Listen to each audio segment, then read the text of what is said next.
الصلاة والسلام عليك يا سيدي يا حبيب الله.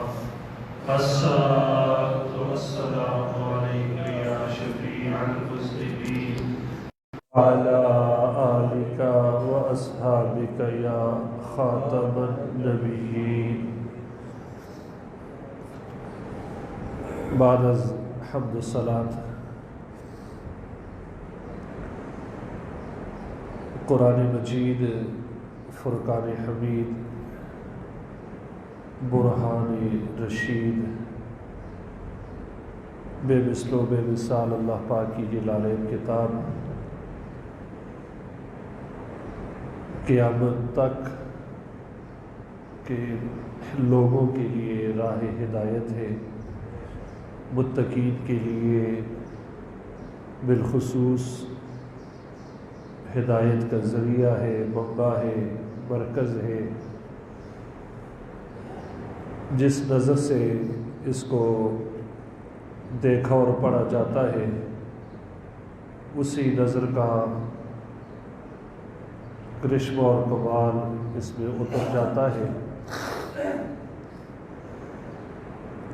بندہ ساری زندگی اسے پڑھتا رہتا ہے، ہر بار اس کے پڑھنے کا انداز بھی مختلف ہوتا ہے اور معنی اور مطالب بھی اس کے مختلف ہوتے ہیں. حضرت عزیر علیہ السلام اللہ کے انبیاء میں سے بنی اسرائیل کے ایک برگزیدہ نبی ہیں. آپ کا ذکر قرآن کریم میں بارہا ہوا.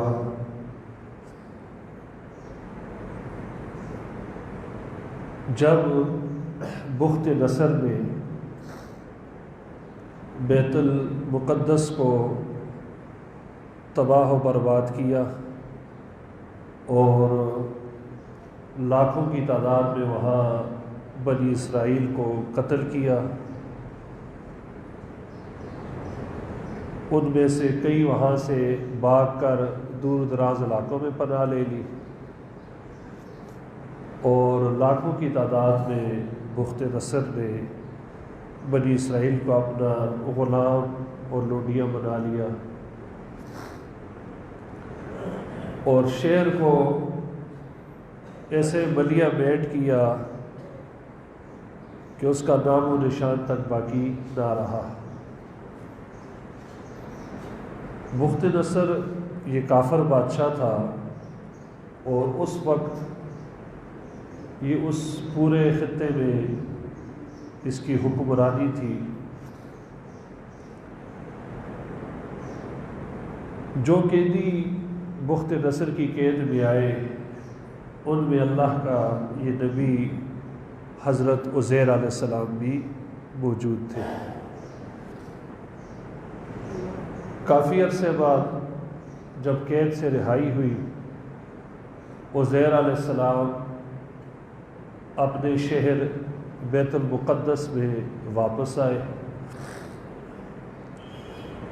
اور دیکھا کہ پھل پک چکے ہیں، درختوں کے ساتھ اقسام و انواع کے پھل تو لگے ہیں لیکن ان پھلوں کو کوئی توڑنے والا اور کھانے والا موجود نہیں ہے. اور ایسے ہی شہر بالکل ویران ہے. پورے بیت المقدس کا آپ نے چکر لگایا، وہاں کوئی بھی انسان موجود نہیں تھا اور جتنے مکانات تھے ان کی چھتیں گری پڑی تھیں. آپ نے اللہ سے یہ التجا کی یا معاملہ پوچھا، ان یحیی ھذہ اللہ بعد موتھا، یہ اب کیسے دوبارہ زندہ ہوگا، یہ ویرانی کیسے ختم ہوگی، یہ شہر کیسے آباد ہوگا. یہاں تو انسان کا نام و نشان نہیں اور گھر سارے گرے پڑے ہیں. ان یحیی ھذہ بعد موتہا، تو یہ کیسے دوبارہ اس موت کے بعد یہ زندہ ہوگا؟ یہ شہر، یہ لوگ یہاں کے رہنے والے کیسے آباد ہوں گے؟ اللہ تبارک و تعالی نے حضرت عزیر کے اس سوال کے بعد یا اس التجا کے بعد حضرت عزیر علیہ السلام کو نیند عطا کی، اور آپ 100 سال تک وہاں سوئے رہے۔ اور یہ نیند کا غلبہ قرآن نے کہا فَأَمَاتَهُ اللَّهُ مِئَةَ عَامٍ، ہم نے 100 سال عزیر کو وہاں موت کے ساتھ سلائے رکھا۔ حضرت عزیر علیہ السلام آپ کے ساتھ آپ کا دراز گوشت تھا، گدا تھا، اور توشدان کے اندر کچھ پھل تھے۔ آپ نے اپنے گدے کو وہیں باندھا، آرام کرتے وقت گدا بھی وہیں مر گیا، پھل بھی وہیں پڑے ہیں۔ عزیر علیہ السلام وہی سوئے، اللہ نے 100 سال موت آپ پر طاری فرمائی۔ آپ کو مرے ہوئے 70 سال گزرے۔ 70 سالوں بعد بخت نصر کی حکومت ختم ہوئی، مر گیا۔ ایک نیک بادشاہ وہاں حکمران بنا، اس نے بیت المقدس کو دوبارہ آباد کیا، اور آباد کرنے کے بعد جتنے بنی اسرائیل کے لوگ وہاں سے بھاگ کر دوسرے علاقوں میں جنہوں نے پناہ لی تھی، ان سب کو واپس بلایا اور وہاں بیت المقدس کے آس پاس ان کو آباد کیا۔ عزیر علیہ السلام جب 100 سال پورے ہوئے، اللہ تبارک و تعالی نے آپ کو دوبارہ سے زندگی عطا فرمائی، اور ان 100 سالوں میں وہاں کئی لوگ گزرے، کئی قافلے گزرے، یہ شہر پھر سے آباد ہوا، وہاں پہلے جیسا ہجوم ہو گیا۔ آپ سامنے زمین پر سو رہے تھے، اور وہ نیند موت کی حالت میں تھی، لیکن کوئی آپ کو دیکھ نہیں سکا۔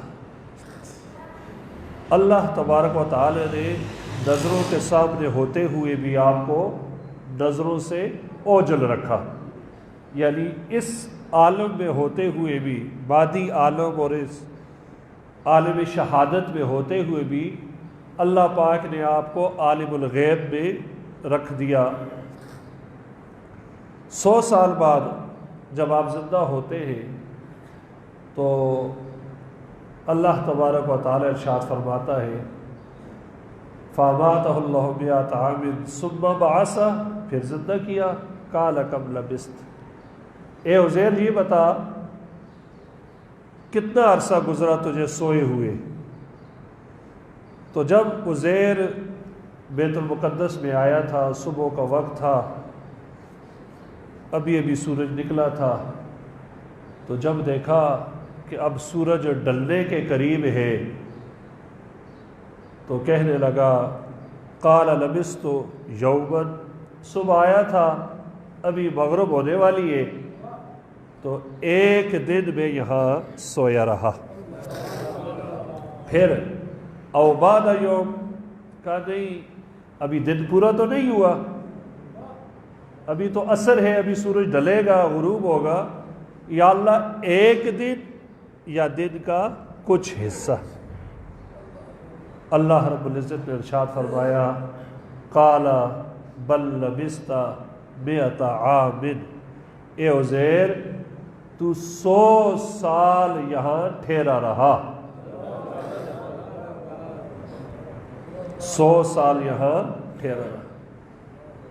عزیر علیہ السلام بڑے متفکر ہوئے، یہ کیسے 100 سال؟ ابھی تو آیا تھا، صبح تھی، ابھی شام ہے، ایک دن گزرا ہے، اور اللہ 100 سال فرما رہا ہے۔ عزیر علیہ السلام جب حیران ہوئے رب کے اس فرمان پر، فانظر، اے عزیر تو دیکھ اپنے کھانے کی طرف، الا طعامک و شرابک، اور جو انگوروں کا رس ہے تمہارے پاس اسے دیکھ۔ جب وہ دیکھا تو ویسے ہی تر و تازہ تھے، تو ایک دن میں پھل سڑتے گلتے نہیں ہے۔ لم یتصدع، یہ دیکھ یہ پرانے نہیں ہوئے، یہ سڑے گلے نہیں ہے۔ پھر اور حیرانگی میں اضافہ ہوا، پھر وانظر الی حمارک، اپنے گدھے کی طرف دیکھ۔ جب اپنے گدھے کی طرف دیکھا تو گدھا جو ہے وہ ہڈیاں جو ہیں اس کی وہ بھی ملیا میٹ ہوگی، مٹی ہوگی، بس وہ ڈھانچہ سا ہلکا سا ہے اور کچھ بھی نہیں۔ وانظر الی حمارک وَلِنَجْعَلَكَ آیَةً لِلنَّاسِ، ہم اس کو لوگوں کے لیے ایک نشانی بنا رہے ہیں تاکہ لوگ یہ سمجھ جائیں کہ مرنے کے بعد دوبارہ زندگی موجود ہے، اور مرنے کے بعد دوبارہ اٹھنا ہے، اور مرنے کے بعد رب تعالیٰ دوبارہ زندہ کرنے پر قادر ہے۔ وَلِنَجْعَلَكَ آیَةً لِلنَّاسِ وَانظُرْ إِلَى الْعِظَامِ كَيْفَ نُنشِزُهَا ثُمَّ نَكْسُوهَا لَحْمًا، اب تو دیکھ ہم کیسے ان ہڈیوں کو جمع کرتے ہیں۔ وہ گدھے کا ڈھانچہ، اس کا سر، اس کی باقی ہڈیاں جو الگ تھلگ ہو کر پڑی تھی، اور رب تعالیٰ نے ان کو دیکھتے ہی دیکھتے اکٹھا کیا۔ عزیر دیکھ رہے ہیں وہ ساری ہڈیاں اکٹھی ہوگی۔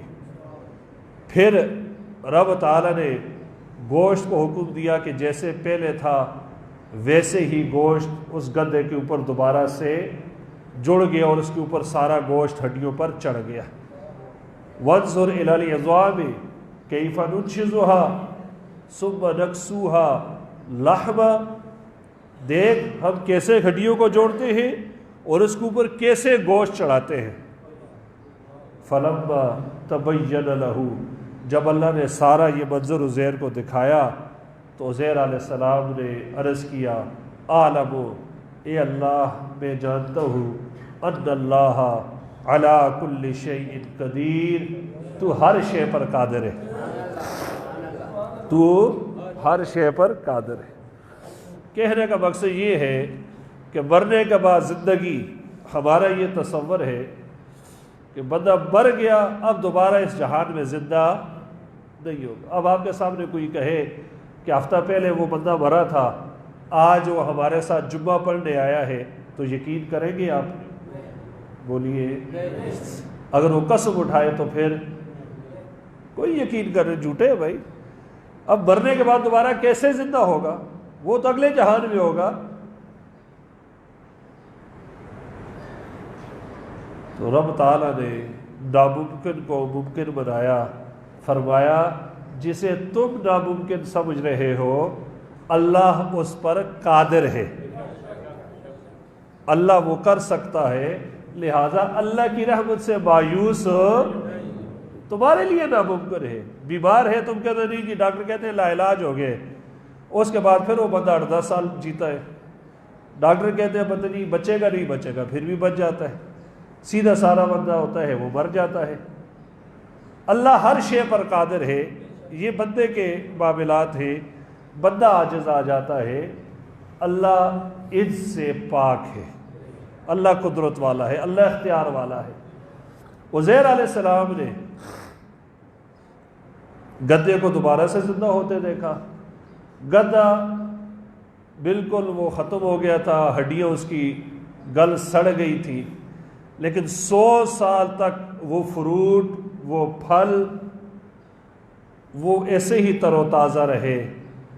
مفسرین اکرام فرماتے ہیں یہ اشارہ ہے حرام اور حلال کی طرف۔ حرام مال یا حرام چیز ایسے ہی ختم ہو جاتی ہے، اور حلال جو ہے وہ ہمیشہ ہمیشہ اس پھل کی طرف باقی اور دائم رہتا ہے۔ حرام جو ہے وہ ملیا میٹ ہو جاتا ہے۔ اب ایک عرصہ گزرا، عزیر علیہ السلام وہاں پڑے ہیں، فروٹ ساتھ رکھا ہوا ہے اور ساتھ گدھا باندھا ہوا ہے۔ گدھے کی تو ہڈیاں بھی سڑ گل گئی، فروٹ بھی ویسے ہے، اور عزیر علیہ السلام بھی ویسے کے ویسے ہی۔ حضرت عزیر علیہ السلام پر 100 سال کا عرصہ گزرا۔ کتنا؟ 100 سال۔ 100 سال میں گدھا سڑ گیا، گل گیا، بالکل ختم ہو گیا، فروڑ تر و تازہ ہے۔ عزیر علیہ السلام ویسے ہی قائم و دائم ہیں، لوگوں کی نظروں سے اوجل ہیں۔ رب نے یہ بتا دیا ایک قبرستان کے اندر جو مردے دفن ہیں ان سب کی کیفیت ایک جیسی، ایک پر عذاب ہے، دوسرے پر ثواب ہے، جنت ہے، دیرے ہے، خوشنودی ہے، رب کی رضا ہے، آگے عذاب ہے۔ ایسا نہیں کہ اب یہ قبر ہے تو یہ قبر ہے، سب کا معاملہ ایک جیسا ہوگا۔ یہ بتا دیا جیسے گدے اور پھل کا معاملہ الگ الگ ہے، ایسے قبرستان میں میتوں کا معاملہ بھی الگ الگ ہوتا ہے۔ اور عزیر علیہ السلام جب اٹھے 100 سال بعد، جب سوئے تھے تو زندگی تھی 40 سال، جب سوئے تھے تو 40 سال کی عمر تھی، جب اٹھے 100 سال بعد تو عمر کتنی ہو گئی جی؟ 140 نہیں، عمر وہی 40 سال تھی۔ عزیر پر ایک دن گزرا تھا، 100 سال دنیا پر گزرے تھے۔ عزیر پر ایک دن گزرا تھا، 100 سال دنیا پر گزرے تھے۔ عزیر کے لیے وہ ایک دن تھا۔ اور اس پر ایک میں بات کر دوں، قیامت میں مومن کے لیے وہ ایک دن کا لمحہ ہوگا، ایک دن ہوگا، دن کی ایک گھڑی ہوگی، اور کافروں کے لیے 50,000 سال طویل دن ہوگا۔ ہوں گے سب محشر میں، لیکن کیفیات سب کی مختلف ہوگی۔ بات سمجھ ہی نہیں ہے؟ عزیر علیہ السلام 40 سالہ جوان اٹھا جی، 40 سالہ، اور 40 سالوں میں داڑھی جو ہے وہ تقریباً کالی ہوتی ہے یا نہیں ہے؟ میری داڑھی کالی ہے، کوئی کالا کولا نہیں ہے، ٹھیک ہے؟ تو 40 سالوں میں داڑھی کالی ہوتی ہے۔ عزیر علیہ السلام اٹھے، عمر کتنی ہے؟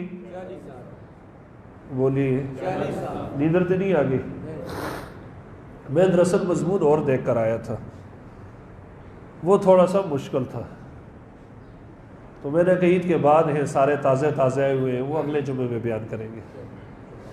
تو آج کے مضمون کو اس کو تھوڑا سا ٹائم ہوا ٹچ دوں گا تھوڑا سا، تو اس کو اس طرف اس وجہ سے کیا کہ آج بیت المقدس کے لیے وہ ریلیاں بھی نکالی جا رہی ہیں اور یوم القدس منایا جا رہا ہے۔ چونکہ جب مسلمانوں پر ظلم ہوتا ہے تو ہم ریلی نکالتے ہیں، اس کے علاوہ ہم کچھ بھی نہیں کرتے، اور یہ ظلم اس وقت تک ہوتا رہے گا چاہے اس حقیقت کو کوئی مانے نہ مانے، جب تک ہم جہاد کو اپنائیں گے نہیں۔ اور میرے آقا نے یہ فرما دیا ہے کہ جہاد قیامت تک جاری رہے گا، اور مومن جہاد کرتا رہے گا۔ تو ہم جب جہاد کو چھوڑیں گے تو ذلیل اور رسوا ہوں گے، اور جب جہاد کو اپنائیں گے تو ایسے ہی اللہ ہماری عزت کو دوبارہ زندہ کرے گا اور عزت و ابرو ہمیں عطا فرمائے گا۔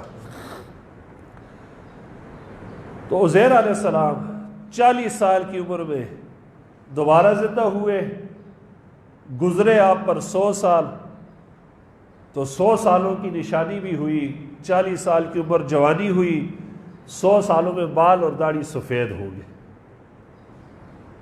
بال اور داڑھی سفید، اور جوان ہیں کتنے عرصے کے؟ 40 سال۔ اٹھے دیکھا شہر سارا آباد ہے، سونے سے پہلے شہر وہ سارا ملیا میڑ تھا، نیست و نابود تھا، چھتیں گری ہوئی تھی۔ سارے شہر آباد کو دیکھ کر گدھا اپنے لیا، پھلوں کا وہ توشادان اپنے کندھے پر رکھا، آگے چل پڑے کہ جاؤں بھی اپنا گھر دیکھوں۔ پہلے تو صبح کے وقت تو سارا ملیا بیٹھ تھا، اور یہ ابھی سارا ہے، اور اللہ فرما رہے ہیں 100 سال گزر گئے ہیں، تو میں اپنا گھر کا ذرا نظارہ کر لوں۔ دیکھا تو اس گھر کے سامنے ایک بوڑھی عورت جو آنکھوں سے نابینا ہے، پاؤں سے معذور ہے، لنگڑی ہے وہ بیٹھی ہوئی ہے۔ آپ نے اس سے پوچھا کہ اے عورت مجھے یہ بتا کہ یہاں عزیر کا گھر کون سا ہے؟ اب نیا شہر آباد ہوا ہے، شہر کی کیفیت بدل گئی ہے، گلیاں بدل گئی ہے، وہ راستے بدل گئے ہیں، عزیر کا گھر بتا۔ عورت رونے لگی، کہنے لگی آج کسی نے 100 سال بعد عزیر کا نام لیا ہے، 100 سال پہلے عزیر کا سنا تھا، آپ کیسے عزیر کو جانتے ہیں؟ حضرت عزیر علیہ السلام نے فرمایا میں ہی عزیر ہوں۔ اس نے کہا میں کیسے یقین کر لوں، عزیر کا ساتھ کا تو اب کوئی نہیں رہا یہاں، آپ کیسے عزیر ہو سکتے ہیں؟ کہا نہیں میں ہی عزیر ہوں۔ اس عورت نے کہا اچھا آپ عزیر ہیں؟ تو عزیر اللہ کا نبی تھا، وہ جو دعا کرتا اللہ اس کی دعا کو قبول فرماتا تھا۔ اگر آپ عزیر ہیں تو آپ دعا کریں اللہ مجھے بینائی واپس دے دے، میرے جو پاؤں ہیں فالج کی وجہ سے جو میں معذور ہو گئی ہوں، میں دوبارہ سے ٹھیک ہو جاؤں، میں اپنی آنکھوں سے دیکھوں، میں عزیر کو پہچانتی ہوں۔ اگر آپ عزیر ہوئے تو میں گواہی دوں گی کہ واقعتاً آپ عزیر ہیں۔ عزیر علیہ السلام نے رب کی بارگاہ میں دعا کی، آپ کا یہ معجزہ ہوا کہ اس بوڑھی کی بینائی واپس آ گئی، اور اس بڑھیا کا جو معذور پن تھا، لنگڑا پن تھا، وہ بھی ختم ہو گیا۔ جب اس نے دیکھا تو اس نے کہا واقعی آپ ہی عزیر ہیں۔ آپ نے کہا اور قوم کے لوگ کدھر ہیں؟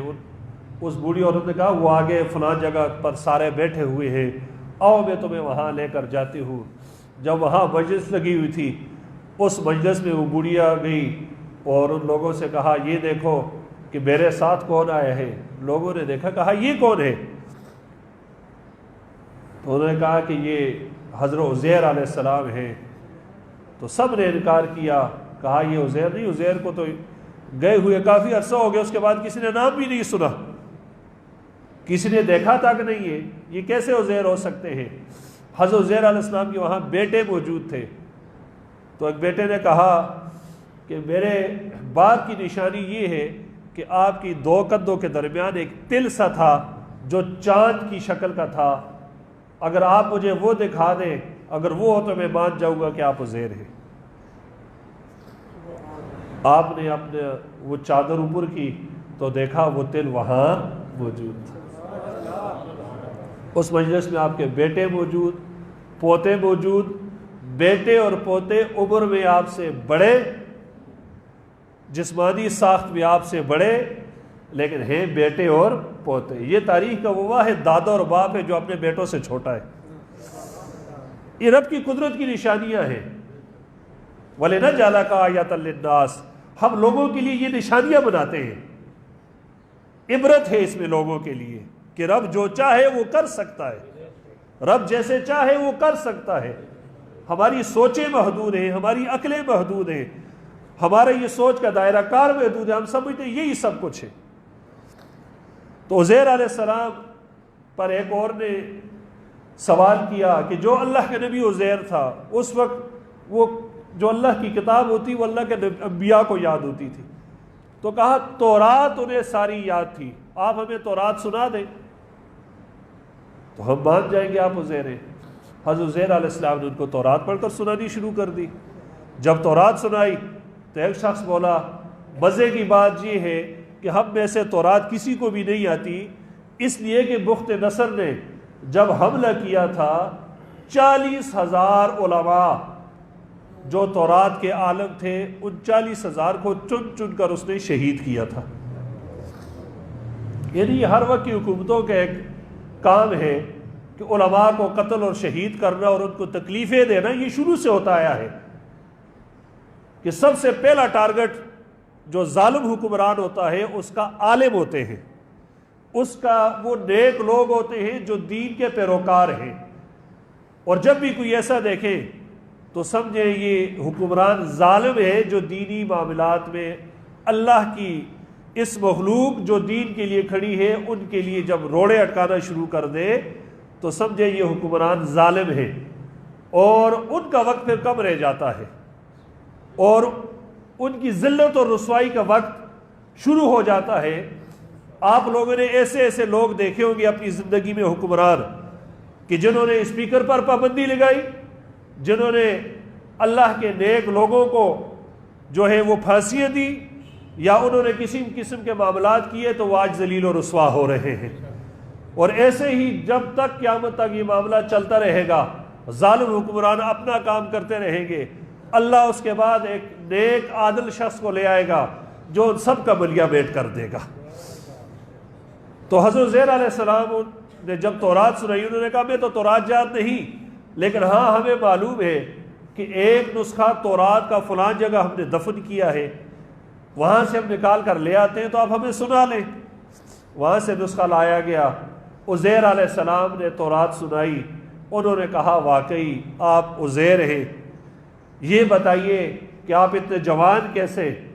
پھر عزیر علیہ السلام نے وہ سارا واقعہ سنایا کہ رب تعالیٰ نے مجھ پر 100 سال موت کو مسلط کیے رکھا، میں سویا، اللہ نے اس نیند کو موت میں تبدیل کیا، جب اٹھا تو دنیا پر 100 سال گزر گئے تھے اور مجھ پر وہی ایک دن تھا، وہی 40 سال کی عمر تھی، اور اللہ ہر معاملے پر قادر ہے۔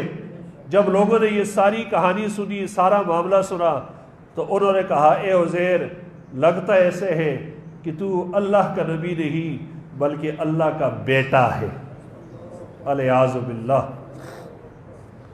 یہی وہ معجزات جب لوگوں نے دیکھے، حالانکہ ان کو مان لینا چاہیے تھا کہ یہ معجزہ اللہ کے نبی کا ہے، اللہ کے نبی کا ہے معجزہ، جو اتنے معجزات کے ساتھ اب ہمارے درمیان دوبارہ موجود ہے۔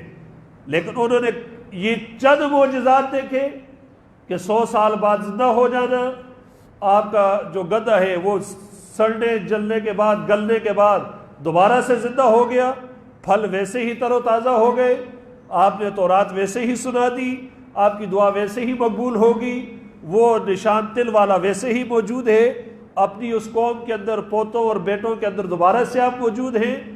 تو ان کو یہ مان لینا چاہیے تھا یہ چند معجزات دیکھ کر کہ آپ اللہ کے نبی ہیں۔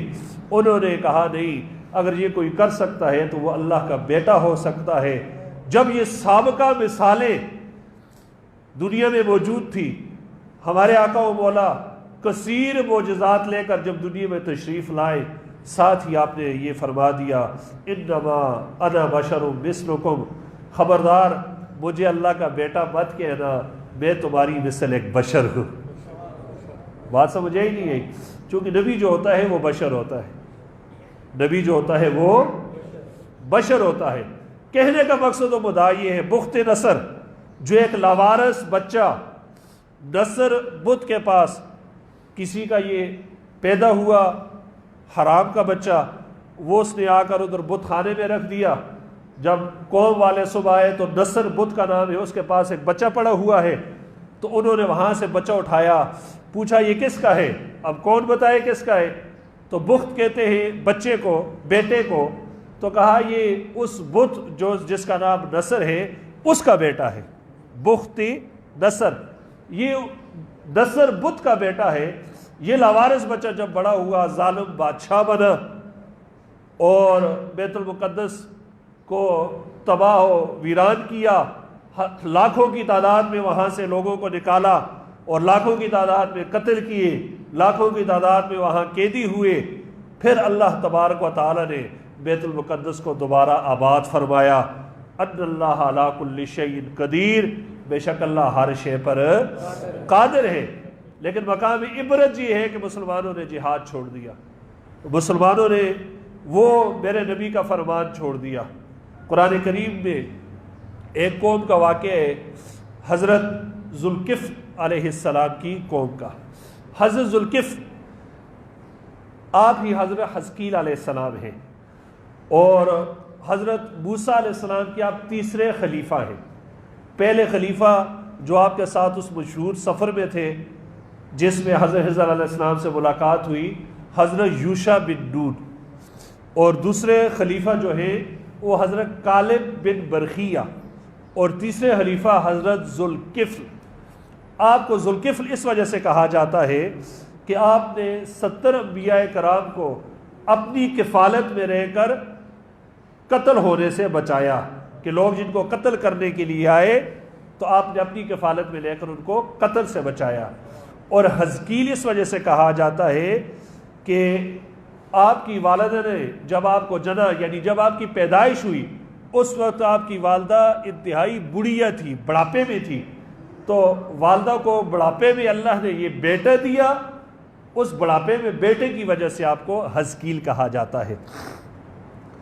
آپ کی قوم پر بیماری آئی طاعون، جیسے آج کل یہ کورونا آیا ہوا ہے۔ طاعون کے لیے حکم یہ ہے جس شہر میں آئے یہاں کے لوگ باہر نہ بھاگیں، اور باہر جہاں امن ہے وہ لوگ اس شہر میں نہ آئیں۔ یعنی بات اس طرف میں کر رہا ہوں کہ اللہ ہر کام پر قادر ہے، اللہ جو چاہے وہ ہوتا ہے، اللہ کے چاہنے کے بغیر کچھ بھی نہیں ہوتا۔ جب قوم نے دیکھا طاعون آ گیا ہے تو آپ کی قوم کے 70,000 لوگ اپنے شہر سے بھاگ کر جنگل ویرانوں میں چلے گئے، باوجود اس کے کہ ان لوگوں کو منع کیا گیا تھا کہ جو موت جس کو آنی ہے وہ مرے گا، جس کی زندگی ہے وہ باقی رہے گا۔ موت بیماری کے ساتھ نہیں ہے، موت اللہ کے حکم کے ساتھ ہے، موت بیماری کے ساتھ نہیں ہے، موت مقررہ وقت پر ہے، یہ قرآن کا ہے۔ موت بیماری کے ساتھ نہیں ہے، موت اپنی مدت پوری کرنے کے بعد ہے، چاہے مدت اللہ نے 10 دن لکھی ہے، چاہے 1 سال لکھی ہے، چاہے 100 سال لکھی ہے۔ بیماری والے بچ گئے، بہت سارے کرونا والے، اور بہت سارے تندرست لوگ مر رہے۔ مطلب یہ ہے کہ موت اللہ کے حکم سے ہے، اور جب اللہ حکم فرماتا ہے لا یؤخر ساعۃ ولا یستقدمون، کہ ایک گھڑی موت کے وقت سے نہ پہلے ہوگا نہ اس کے بعد۔ قوم بھاگ کر جنگل میں ویرانے میں چلی گئی۔ جب پوچھا تم لوگ یہاں کیوں بھاگ کر آئے ہو، کہا موت سے، طاعون سے لوگ مر رہے، ہم یہاں کر محفوظ ہوں گے۔ اللہ پاک نے ایک فرشتے کو بھیجا، فرشتے نے چیخ ماری اور کہا موتو، سب کے سب مر جاؤ۔ وہ 70,000 جو بھاگ کر آئے تھے اس جنگل کے اندر سب کے سب مر گئے۔ جہاں طاعون تھا وہ باقی، اور جو بھاگ کر آئے وہ مر گئے۔ چند دن گزرے، اب لوگ کتنوں کو دفنائے؟ چند دن گزرے، ان کے جسموں سے بدبو آنے لگ گئی، سارے لوگ ان کی بدبو سے تنگ آ گئے کہ اب ان کا کیا کریں۔ پھر انہوں نے درمیان میں دیوار بنا دی کہ جو ہوا چلتی ہے کم از کم یہ بدبو ادھر آتی ہے وہ بدبو ادھر نہ آئے۔ کچھ دنوں بعد حضرت ذوالکفل علیہ السلام جب وہ واپس آئے دوسرے علاقے سے تو دیکھا اس قدر لوگ مرے پڑے ہیں، ہڈیاں ان کی گل گئی ہیں، سڑ گئی ہیں، اور جسموں سے گوشت الگ ہو گیا ہے، اور بدبو ہی بدبو ہے۔ پوچھا کیا معاملہ ہے؟ کہا یہ سارے لوگ طاعون سے بھاگ کر یہاں آئے تھے۔ آپ نے اللہ کی بارگاہ میں عرض کیا مولا کریم یہ میری قوم کے لوگ ہیں، ان سے غلطی ہوگی، یہ جلدی میں ایسا کر گئے، میری غیر موجودگی میں انہوں نے ایسے کیا، مولا ان کو معاف کر دے اور ان کو دوبارہ زندگی عطا فرما۔ الم تری الی الذین خرجوا من دیارہم، کیا تم نے ان لوگوں کو نہیں دیکھا جو اپنے گھروں سے ڈر کی وجہ سے نکلے، وہم الوف حذر الموت، اور وہ ہزاروں کی تعداد میں تھے۔ ڈر کس بات کا تھا؟ انہوں نے کہا ہم موت سے بچ جائیں۔ فقال لہم اللہ، تو اللہ نے ان کو فرمایا موتو، مر جاؤ، وہ مر گئے۔ پھر حضرت ذوالکفل علیہ السلام نے دعا کی ثم احیاہم، حضرت ذوالکفل کی دعا کی وجہ سے اللہ نے دوبارہ ان 70,000 کو زندہ فرمایا۔ کتنے لوگوں کو؟ قرآن کی آیت ہے، تفسیر بھی نہیں ہے، آیت کا ترجمہ ہے۔ وہم الوف، وہ ہزاروں کی تعداد میں تھے۔ ثم احیاہم، پھر اللہ نے ان کو زندہ فرمایا مرنے کے بعد۔ پہلے خود ہی مارا، فقال لہم اللہ موتو، اللہ نے فرمایا موتو، مر جاؤ، فرشتے کو حکم دیا، سارے مر گئے۔ ذوالکفل نے دعا کی، اللہ نے پھر زندہ کیا۔ ان اللہ لذو فضل علی العالمین، اللہ جب چاہتا ہے ایسے ہی عالمین پر اپنا فضل فرماتا ہے۔ وہ دوبارہ زندہ جب ہوئے، لیکن ان میں اس مرنے کی نشانی رب نے رکھی۔ ایک تو ان کے جسموں سے وہ مرنے کی بو آتی تھی، دوسرا وہ جو بھی لباس پہنتے تھے وہ کفن کی طرح میلا ہو جاتا تھا، اور یہ ان کی نسل کافی عرصہ رہی۔ مفسرین کرام فرماتے ہیں کہ جب بھی وہ کپڑے پہنتے وہ کفن کی طرح پرانے ہو جاتے، اور ان کے جسم سے وہی مردے کی بدبو آتی تھی اس قوم کی جو طاعون سے باغی تھی اور حضرت ذوالکفل کی دعا کی وجہ سے وہ زندہ ہوئی تھی۔ تو مرتا وہی ہے جسے میرا اللہ، یہ ہمارا عقیدہ نہیں ہے کہ بیماری مارتی ہے، مارنے والی ذات اور زندہ کرنے والی ذات اللہ۔ بنو امیہ کا مشہور بادشاہ، پچھلے سال میں نے یہ واقعہ بیان کیا تھا، عبد الملک بن مروان، طاعون پھیل گیا اس زمانے میں بھی۔ عبد الملک نے کیا کیا، کچھ فوج لی، خدمتگار لیے، کچھ خزانہ لیا، اپنے گھوڑے پر سوار ہو گئے، کہا کہ زمین پر طاعون ہے، میں گھوڑے کے اوپر بیٹھوں گا تو طاعون سے بچ جاؤں گا۔ گھوڑا لیا، فوج لی، خدمتگار لیے، خزانہ لیا، اس علاقے سے دور کہیں باہر جنگل کی طرف چلے گئے۔ کافی دور گئے، کئی دنوں تک گھوڑے سے نیچے نہیں اترے۔ حاجت ہے تو وہ بھی گھوڑے پر، سونا ہے وہ بھی گھوڑے پر، کھانا پینا ہے وہ بھی گھوڑے پر۔ اب انسان ہے کتنا گھوڑے پر بیٹھے، کئی دن گزر گئے سے گھوڑے پر ہی۔ ذہن میں ایک بات آ گئی کہ نیچے اتروں گا تو طاعون ہے، زمین پر مر جاؤں گا۔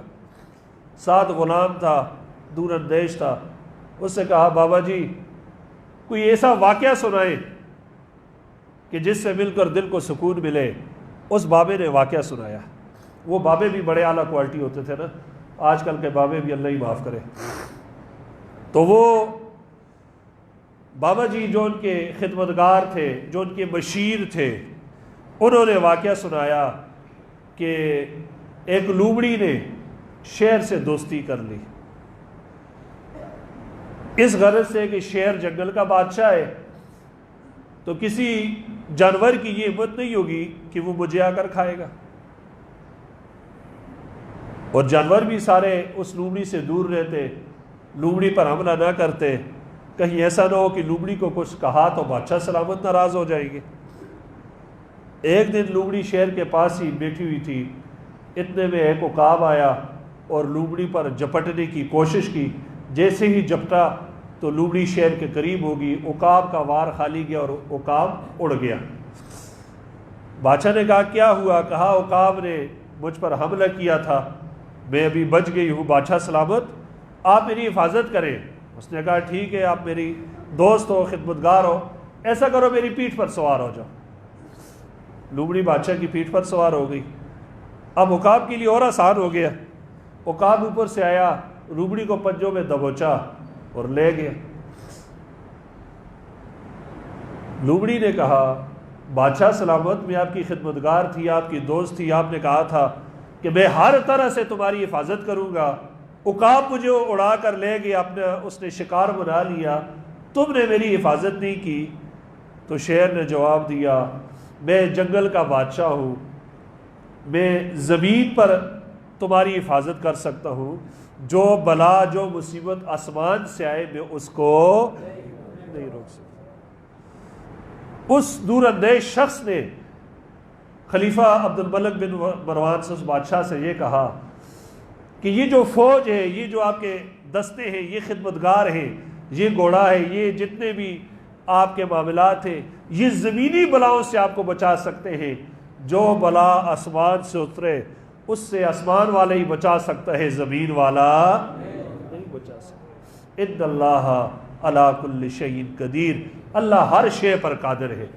اللہ سے پناہ مانگنی چاہیے، اللہ کی پناہ میں آنا چاہیے، اللہ سے حفاظت مانگنی چاہیے، بھاگنا نہیں چاہیے، اور یہ نہیں ہونا چاہیے کہ وہ ہو جائے گا تو مر جائیں گے، یہ ہوگا تو کمائیں گے نہیں گے تو کھائیں گے کہاں سے، جھوٹ نہیں بولیں گے تو کاروبار نہیں چلے گا، فلاں نہیں ہوگا تو ایسا نہیں ہوگا۔